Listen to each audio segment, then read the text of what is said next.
ఒకప్పుడు మనకి ఇదే స్కూటీ ఉండదండి, మాస్ట్రో ఎడ్జ్. ఇప్పటిదాకా అదంతా చూడాలనుకుంటే ఇక్కడ ఒంటెలు ఉన్నాయి, ఒంటె ఎక్కొచ్చు. మన దగ్గర డబ్బు లేకపోయినా పర్లేదు, దీనికి ఫోన్ పే తగిలించేశారు. ఇంకా పెత్తనాలు చేయకుండా మనం బోట్ అయితే ఎక్కేద్దాము. ఇక్కడ నదిలో పక్షులకు వేయడానికి మిక్చర్ ప్యాకెట్స్ అమ్ముతున్నారండి. గంగ మనకులాగే బాగా స్పీడ్ ఎక్కువ, ఫాస్ట్ ఎక్కువ, ఓ తెగ ప్రవహించేస్తుంది. యమున అయితే చాలా కూల్ గా ప్రశాంతంగా ఉంటుందంట, అందుకే ఇలా స్లోగా ప్రవహిస్తుంది. ఇంకా సరస్వతి గురించి అయితే చెప్పక్కర్లేదు, ఎవరికి కనిపించదు, చేసిందల్లా చేసేసి 2 నదుల కింద దాక్కుంటుంది. ఇలా అమ్మో, నాకు తల స్నానం చేయాలంటే చాలా భయం మాట నదిలోని. బాటిల్స్ తో గానీ ఇలా క్యాన్స్ తో గానీ ఇలా మధ్యలో మనం వాటర్ పట్టుకుని ఇంటికైతే తీసుకెళ్తాము. ఇంకా జీవితంలో ఒకే ఒక్కసారి చేయగలిగింది వేణి దానం. ఇప్పుడు చాలా మంది వేణి దానాన్ని కాశీలో పెళ్లి చేసుకోవడం అనేసి అంటారు. అంటే మన హస్బెండ్ ని మళ్ళీ రెండోసారి పెళ్లి చేసుకోవడం మాట. కానీ ఇది ఎంతవరకు కరెక్ట్ అన్నది ఇలా హస్బెండ్ వాళ్ళలో కూర్చుంటే హస్బెండ్ జడ వేస్తారన్నమాట. మా హస్బెండ్ నా జడ మాత్రం మామూలుగా వేయట్లేదు.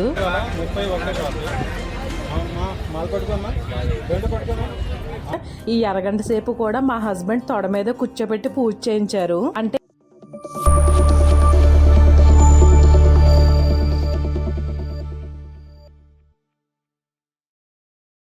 హాయ్ అండి, అందరికి welcome back to our channel. మీరందరూ ఎలా ఉన్నారు? మేమైతే సూపర్ గా ఉన్నాము. ఇంకా గయ వరకు మన వీడియో పెట్టాను కదండి, ఇంకా ట్రావెలింగ్ వీడియో ఏమి పోస్ట్ చేయట్లేదు. ఇప్పుడు వచ్చేసి మనం ప్రయాగ్రాజ్ జంక్షన్ దగ్గర అయితే ఉన్నాము. ప్రయాగ త్రివేణి సంగమం అని అంటారు కదండి. ఇప్పుడు మనం త్రివేణి సంగమం దగ్గరికి స్నానం చేయడానికి అయితే వెళ్తున్నాము. గయా నుండి ప్రయాగ రావడానికి మేము ట్రైన్ లోనే వచ్చేసాము. ఇప్పుడు మనం ప్రయాగ నుండి త్రివేణి సంగమం వెళ్ళడానికి ఒక క్యాబ్ అయితే కట్టించుకున్నాము. మేమైతే ఏ నదిలో స్నానం చేయాలన్నా, గోదావరిలో స్నానం చేయాలనుకున్నా గానీ ముందు ఇంటి దగ్గర స్నానం చేసి వెళ్తాము. ఇంక మేము తీసుకున్న హోటల్ రూమ్ లోనే స్నానం చేసి స్టార్ట్ అయ్యాము. ఒకప్పుడు మనకి ఇదే స్కూటీ ఉండదండి, మాస్ట్రో ఎడ్జ్. ఇప్పుడు మన దగ్గర లేదు, దుబాయ్ వచ్చే ముందు అమ్మేసాం దీన్ని. ఈ స్కూటీ చూడగానే మన స్కూటీనే గుర్తొచ్చింది. ఒకప్పుడు స్కూల్లో జాబ్ చేసినప్పుడు కొనుక్కున్నాను అనమాట స్కూటీ. అది ఆ స్కూటీ వేసుకుని రోజు స్కూల్ కి వెళ్లేదాన్ని. ఇక్కడ చూస్తున్నారు కదండి నది, ఇదే త్రివేణి సంగమం. గంగా, యమున, సరస్వతి 3 నదులు కలిసిన సంగమం ఇది. అందుకే దీన్ని త్రివేణి సంగమం అని అంటారు. ఇంక మనం స్నానం చెయ్యాలంటే బోట్ ఎక్కేసి లోపలికి వెళ్ళాలి వాటర్ దగ్గరికి. ఇక్కడ చూడండి ఒకసారి, కొంతమంది వాటర్ లోకి వెళ్లి స్నానం చేయలేని వాళ్ళ కోసం ఇక్కడ ట్యాప్ అరేంజ్ చేశారు. వాళ్ళ కామెడీగా ఉంది కదా ఇవన్నీ చూస్తుంటే. ఈ తాతగారు ఎవరో నది దగ్గరికి వెళ్లి మొత్తం చెప్పుల నిండా బురద చేసుకుని వచ్చేసినట్టుగా ఉన్నారు. పాపం కడుక్కోవడానికి ట్యాప్ దగ్గరికి వస్తున్నారు. అసలే శీతాకాలం చలేసేస్తుంది వాటర్ లోకి వెళ్లి స్నానం చేయాలంటే. సూర్యుడు అప్పుడే వచ్చేసాడు. స్నానానికి వెళ్లే ముందు వేడివేడిగా టీ తాగేద్దాము. ఇంట్లో టీలు తాగమంటే తాగం గానీ బయటకు వచ్చినప్పుడు మాత్రం టీ చూస్తే నోరూరిపోతుంది. టీతో పాటు రకరకాల బిస్కెట్లు కూడా అమ్మేస్తున్నారు.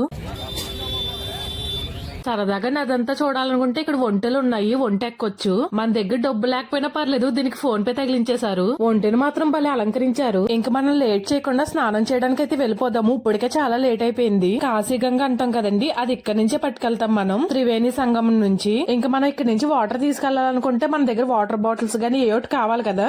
ప్రస్తుతానికి మన దగ్గర వాటర్ బాటిల్స్ కట్టి ఏమీ లేవు. ఇక్కడే డబ్బాలు అమ్ముతారు, మనం ఆ డబ్బాలు అయితే కొనుక్కుందాము. ఇంకా మనం వాటర్ తీసుకోవడానికి డబ్బాలు కొనుక్కుంటున్నాం కదా, ఇవి వచ్చేసి 10 రూపాయలు, 15 రూపాయలు, 20 రూపాయలు, 30 రూపాయలు అలా ఉంటదండి సైజుని బట్టి. మనం ఒక చిన్న డబ్బా తీసుకెళ్దాం, సరిపోతుంది మనకి.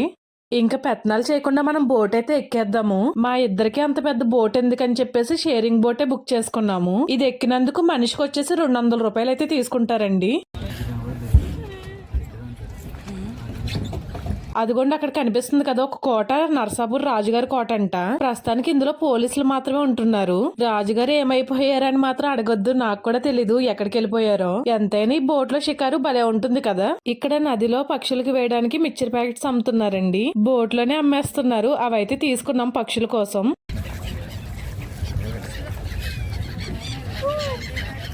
ఏ పని చేసే వాళ్ళకి ఆ పనే కష్టం అన్నట్టు పాప మీ అబ్బాయి ఎంత కష్టపడి ఇది నడుపుతున్నారో కదా. భుజాలన్నీ లాగేస్తాయి దెబ్బకి. మళ్ళీ పైగా బోట్ లో 10 మంది కూర్చున్నాము.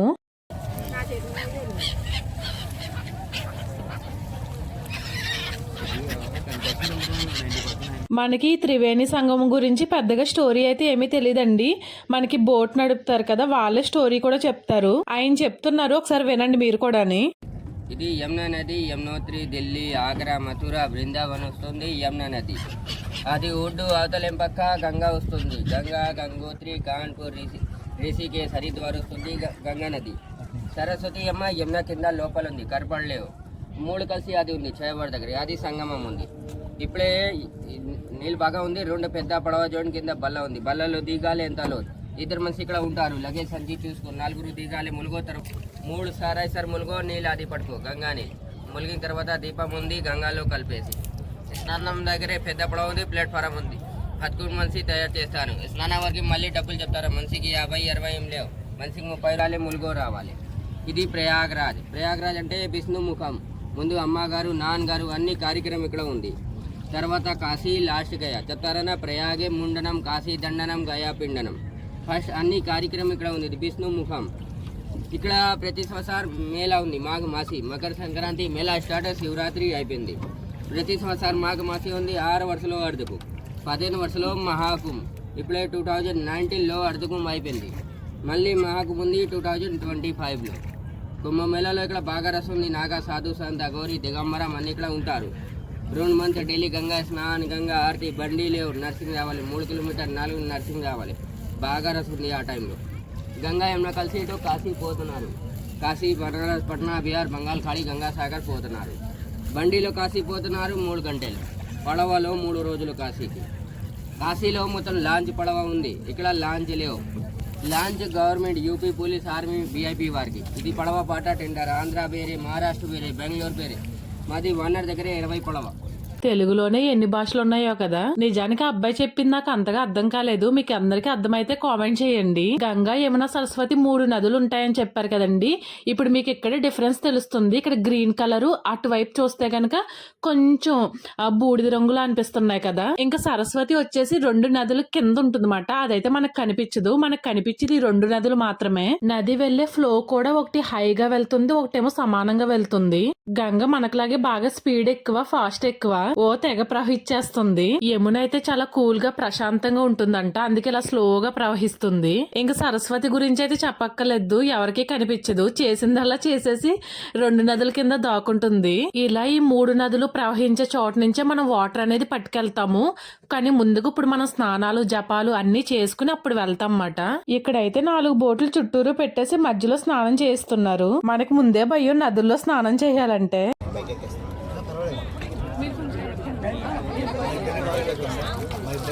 మీ ఇద్దరే వస్తున్నారు.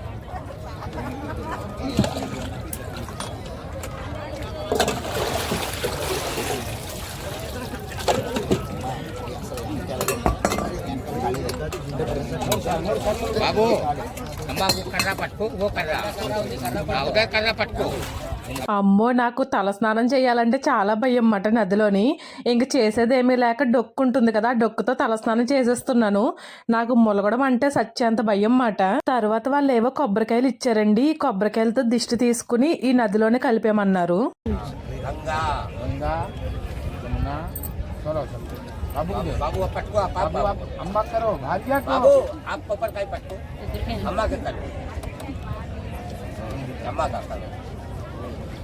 గంగా, యమున,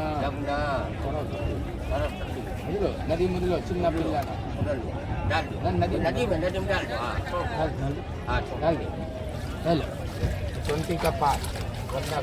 ఇంకా దిష్టి తీసిన కొబ్బరికాయలు నదిలో కలిపేసిన తర్వాత వాళ్ళే పాలు ఇచ్చారండి. ఆ పాలు కూడా నదిలో వేయమన్నారు. ఇక్కడ స్నానం, పూజా కార్యక్రమం ఇదంతా కూడా మళ్ళీ సపరేట్ కాస్ట్ ఉంటుందన్నమాట. మనం బోట్ ఎక్కేటప్పుడు ఒక రేట్ ఉంటుంది, మళ్ళీ ఇక్కడ లోపల ప్రాసెస్ అంతాకి ఇంకొక రేట్ ఉంటుంది. మాకు ఈ పూజ అంతా చేసినందుకు ఒక 300 రూపీస్ అయితే తీసుకున్నారండి. బోట్ ఎక్కినందుకు 200 రూపీస్, 200 రూపీస్.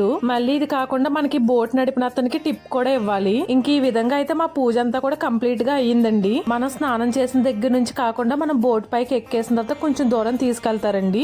అక్కడి నుంచి మన ఇంటికి వాటర్ అయితే తీసుకెళ్తాము. దీన్నే కాశీ గంగ అంటారు. అంటే కాశీ నుంచి గంగ తీసుకొచ్చామని అంటారు కదా, అది ఇక్కడ నుంచే తీసుకెళ్తారన్నమాట. గంగా, యమున, సరస్వతి 3 నదులు కలిసి ఉంటాయి కాబట్టి మనం ఇక్కడ నుంచే వాటర్ తీసుకెళ్లాలి. వీడియో ఎక్కువ లెంత్ అవ్వకూడదని చెప్పేసి వీడియో చాలా మటుకి కట్ చేసేసాను. ఇంపార్టెంట్ అయిన పాయింట్స్ మాత్రమే వీడియోలో యాడ్ చేస్తున్నాను. ఇక్కడ త్రివేణి సంగమంలో స్నానంతో పాటు వేణి దానం అని చెప్పేసి ఇంకొకటి కూడా చెయ్యాలి మనం. ఇంకా మనం నదిలో స్నానం చేసేసిన చేసిన తర్వాత సేమ్ అదే బోట్ ఎక్కేస్తాం కదండి, నది మధ్యలో ఆపుతారన్నమాట. అప్పుడు మనం తెచ్చుకున్న వాటర్ బాటిల్స్తో కానీ ఇలా క్యాన్స్తో కానీ ఇలా మధ్యలో మనం వాటర్ పట్టుకుని ఇంటికైతే తీసుకెళ్తాము. ఇప్పుడు నేను అదే వాటర్ అయితే ఫిల్ చేస్తున్నాను. మనం తర్వాత బెంగళూరు కూడా వెళ్ళాలి. కొన్ని ఎయిర్పోర్ట్లో అయితే మనకి వాటర్ కూడా అలౌడ్ చేయడు, అందుకే కొంచెం వాటరే తీసుకెళ్తున్నాము. దగ్గరగా ఇప్పుడు టైం వచ్చేసి మార్నింగ్ 10 అయిపోతుందండి. ఇప్పటికే చాలా లేట్ అయిపోయింది, ఇంకా మనకి చాలా పనులు ఉన్నాయి చేయాల్సినవి. వామ్మో, వీళ్ళు పడవని నడుపుతుంటే నాకే బాధేసేస్తుందన్నమాట.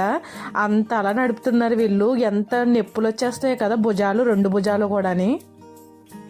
ఇంకోటి ఏంటంటే వీళ్ళకి జిమ్కి వెళ్ళే పని లేదు, హ్యాపీగా ఇక్కడే వర్కౌట్స్ అయిపోతాయి.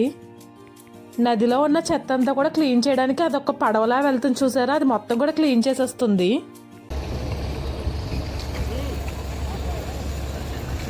ఇంత కష్టపడి అబ్బాయి బోట్ నడిపాడు కదా, ఒక 100 రూపాయలు టిప్ అయితే ఇద్దాము.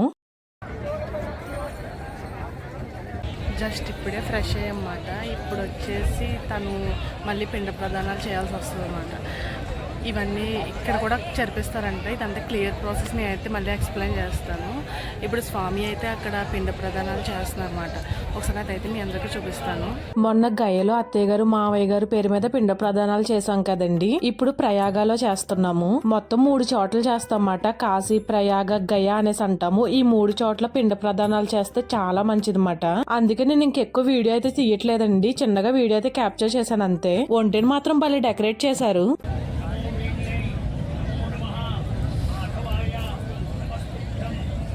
దగ్గరగా పిండ ప్రదానం కార్యక్రమం అయితే 1 గంట సేపు చేశారండి. ఇంకా 1 అవర్ ఈ కార్యక్రమం మొత్తం అయిపోయిన తర్వాత మళ్ళీ వేణిదానం ఉంటుంది. ఇంకా పిండ ప్రదానం అయిపోయింది కాబట్టి పిండాలన్నీ కూడా తీసుకొచ్చి ఈ నదిలోనే నిమజ్జనం చేసేస్తారు.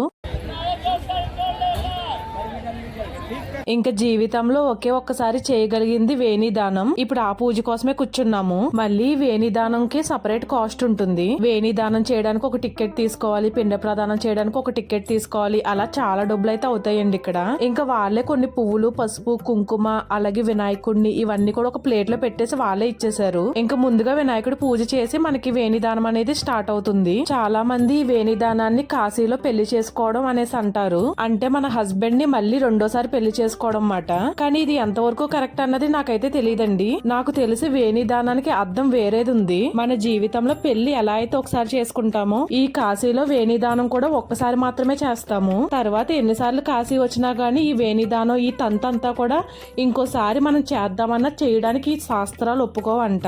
ఇంతకీ ఈ వేణిదానం అంటే ఎంతమందికి తెలుసో కామెంట్ చేయండి. నాకు తెలిసింది కొంత అయితే చెప్తున్నాను. మామూలుగా ఆడవాళ్ళు జుట్లు కట్ చేసుకోవడం, జుట్లు మొక్కులు ఇవ్వడం ఇలాంటివన్నీ నేరం ఘోరం అన్నట్టు చెప్తారు కదా, అలాగే అన్ని దానాల్లో కంటే ఒక 10 దానాలు చాలా గొప్పవైనవంట. అందులో ఒక దానమైంది వేణి దానం. వేణి అంటే మన జుట్టు అండి, మన తల వెంట్రుకలు ఉంటాయి కదా, వాటిని వేణి అంటారు. మనం తెలిసి గాని తెలియక గాని కొన్ని పాపాలు, అలాగే మనం మెచ్యూర్ అయినప్పుడు ఋతుక్రమ దోషాలు ఇలా రకరకాలు ఉంటాయి కదండి, అలాంటివన్నీ కూడా మన జుట్టుని అంటి పెట్టుకుని ఉంటాయంట. అంటే మన కేశఖండాలని అంటి పెట్టుకుని ఉంటాయంట. అలాంటి రకరకాల దోషాలన్నీ పోవాలని చెప్పి ఈ కాశీకి దగ్గరలో ఉన్న త్రివేణి సంగమం దగ్గరికి వచ్చి ఈ వేణిదానాన్ని ఆచరిస్తాము. ఇదంతా కూడా మన హస్బెండ్ చేతుల మీదుగానే జరుగుతుంది. హస్బెండ్ లేకుండా ఆడవాళ్ళు ఒకళ్ళే కాశీ వస్తే తంతు చేయడానికి ఉండదు. ఇంకా ముగ్గురు ఆడవాళ్ళని ఇంటి దేవుడికి దండం పెట్టుకొని మీ నాన్నగారికి, మీ అమ్మగారికి, గురుగారికి, వినాయకుడికి, గంగా, యమున, సరస్వతి, మహాకాళి, మహాలక్ష్మి, మహాసరస్వతికి నమస్కారాలు చేయాలి ఆడవాళ్ళు. కానీ ఇక్కడ జరిగే తంతంతా కూడా చూడడానికి సేమ్ పెళ్లి తంతులాగే ఉంటుంది. వినాయకుడి పూజ అంతా అయిపోయిన తర్వాత దండలు మార్చుకోమన్నారు మా ఇద్దరిని. ఇంటి దేవుడికి నమస్కారాలు చేసుకుని మీ చేతమాల మీ 5 మేళ్ల విషయాన్ని రెడ్డి గారు మీ చేతమాల మీ 6 మేళ్ల వేయాలి. నువ్వు హారా నిమ్మ యజమాని కాకు నిమ్మ హారా నిమ్మ ఇంటికి ఫోటో కావాలా బాబు, అర్జెంట్ ఫోటో కావాలా? ఫోటో కావాలా? 31 కావాలి. అమ్మా మాలు పట్టుకోమ్మా, బెల్ట్ పట్టుకోమ్మా, అమ్మా బెల్ట్ పట్టుకో, చూడండి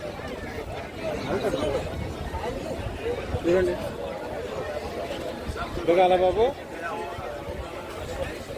మనకు అసలే చాలా పేషెన్స్ తక్కువ. ఇంచుమించు 2 గంటల నుంచి పూజ చేస్తున్నారు. మన తిప్పలేదో మనం పడుతుంటే ఈ లోపల ఫోటోలు కావాలా వీడియోలు కావాలా అని చెప్పేసి తెగ తినేస్తున్నాను అనమాట బుర్ర పట్టుకుని. ఇప్పటికి నేను కాశీ రావడం 5వ సారి అండి.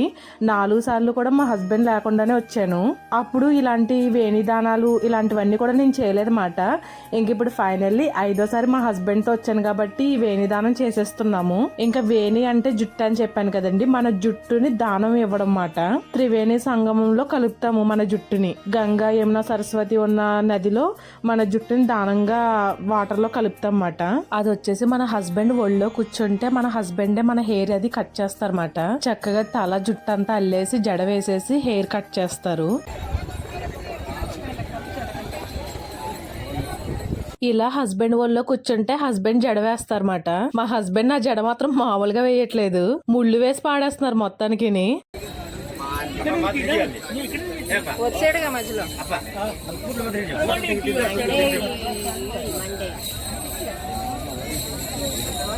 ಅದೇ ಬಾರ್ಬರ್ ಕತ್ರಿ ಕೊಡ್ತಾರ. ನೀವು ಕತ್ರಿ ತಗೊಂಡು ನೀವು ಮನೆಯ ದೇವತಾ ಸ್ವರೂಪ ಧ್ಯಾನ ಮಾಡಿ ಕೂದಲು ಕಟ್ ಮಾಡಬೇಕು. చాలా ఫాస్ట్ గా లేసారు.